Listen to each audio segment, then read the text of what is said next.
YouTubers, Hello Alabama here, and I just wanted to let y'all know that if you get any spices from Leslie Spices, to be sure and check them before you leave the store, because I don't know, but as you can see, look at all the bugs crawling in my dandelion. I had bought this to make me some dandelion tea, but I sure ain't gonna do it now.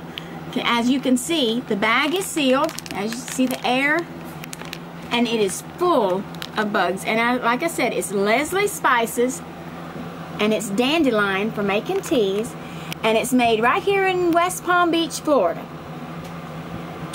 And I'll turn it over and let you see. Here they come, crawling out of the woodwork, as you would say. Here they come. So I just wanted to let y'all know to check your spices before you leave the store. Y'all have a good day.